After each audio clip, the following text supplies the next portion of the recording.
When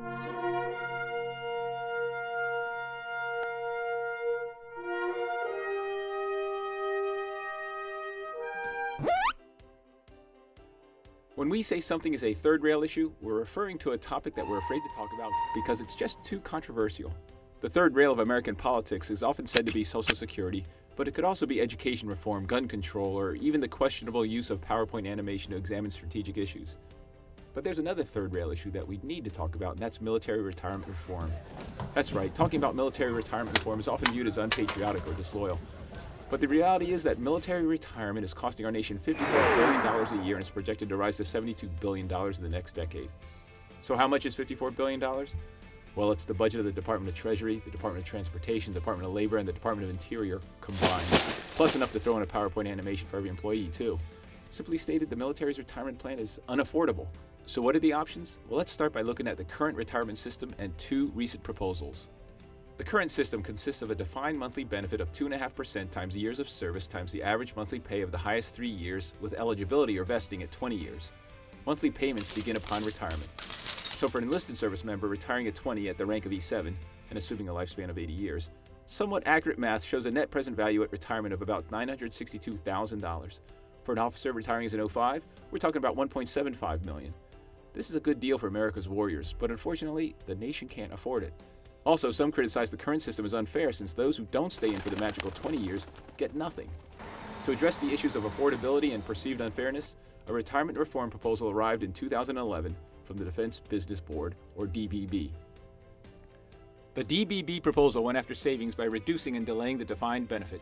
They suggested changing the pension formula to 2% of pay and using the average monthly pay of the highest 5 years instead of highest 3. More importantly, they delayed receipt of monthly payments until retirement age around 67. Reducing and delaying the defined benefit results in huge savings, but the DBB was also concerned about allowing people who left before 20 to get some type of retirement. So they added a thrift savings plan with government contributions of about 12% of pay that vested at just 4 years. Also after 4 years, anyone leaving the military would receive severance pay, a lump sum equal to a month's pay for every year served. The push for fairness also led the DBB to suggest that retirement benefits should be tailored to account for an individual's service in high-risk or hardship positions. Overall, the Defense Business Board proposal gets high marks for affordability, mainly due to kicking the greatly reduced defined benefit to age 67. But with those savings, there are some winners and losers. For our retiree examples who waited until 20 years to retire, they take a big hit with a respective 41 and 36% cut in net present value. But for people such as an E6 or 03 thinking about getting out at, say, 10 years, if they get out, they would receive a generous TSP and a severance pay equal to a month's pay for each of the 10 years they served. That's a pretty enticing option compared to sticking around for another 10 years just to be eligible for a greatly reduced pension they won't even see until age 67. Additionally, the DBB plan also places a lot of risk onto the shoulders of the retiree. First, there's the risk of the market that goes along with the TSP. If the market crashes, so does the TSP. Second, the hefty severance pay runs the risk of being spent on things other than saving it for retirement. Expecting someone to set aside a huge lump sum of cash for retirement may be ignoring the frailties of human nature. And finally, there's the risk of the retiree not finding employment until they can start pulling from their TSP at 60 or when the monthly defined benefit kicks in at 67. Oh, and the DBB suggestion to tailor retirements based on who had a harder career? Well, good luck on trying to figure that out. So that's the Defense Business Board plan. Big on savings, but some disturbing effects on retention, and a lot of transferred risk to our warriors. In 2013, another reform proposal arrived from a different perspective, floated by a trio of an Army personnelist and two West Point economists who called their retirement reform plan the 10-15-55 proposal. Like the Defense Business Board plan, the 10-15-55 proposal suggests adjusting the defined benefit, but unlike the DBB plan, the 10-15-55 proposal restores the benefit back to the current formula and pushes receipt from 67 back to 55. Like the DBB, the 10-15-55 plan includes a TSP, but one more like that offered to federal employees where the government contributes an initial 5% of pay and then matches every employee dollar for another 5%. A service member is vested, or gets to keep, 50% of these employer contributions after 10 years, and then increases 10% a year for 100% control at 15 years. Like the DBB plan, the 10-15-55 plan also has severance pay, but a person receives it only after a career of at least 20 years and is equal to 6 months' pay, much smaller compared to the DBB plan. The 10-15-55 plan is essentially a series of enticements for service members to continue with their careers while still allowing some benefits if they leave before 20.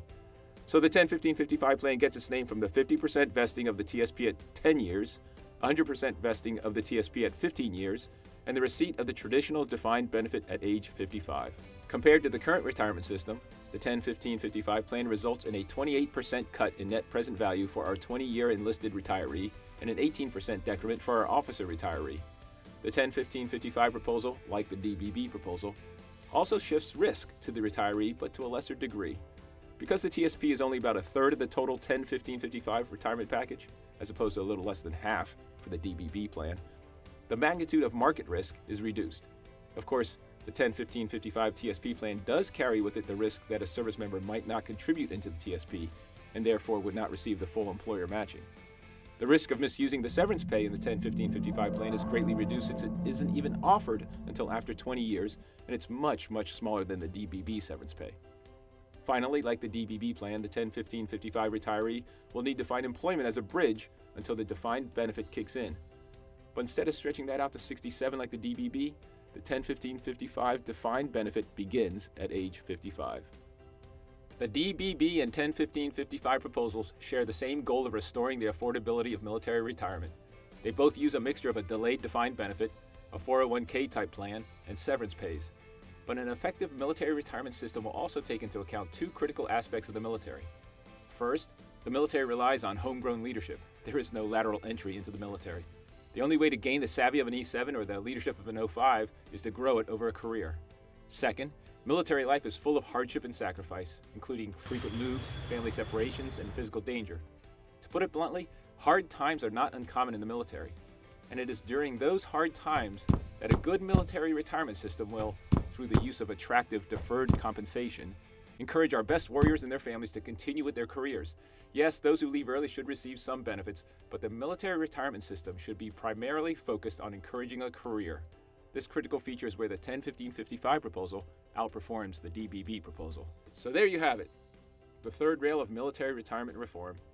Reforming military retirement is more than just saving money. It's about taking care of our veterans. It's about making sure retirement compensation benefits both individuals and the military profession. And it's about demonstrating our commitment to those who serve. Military retirement is something we need to talk about. Ignoring this issue because we're afraid of that third rail only serves to tighten the military's already tight fiscal straitjacket. And as this PowerPoint animation has hopefully shown, getting close to that third rail isn't as bad as we thought it would be.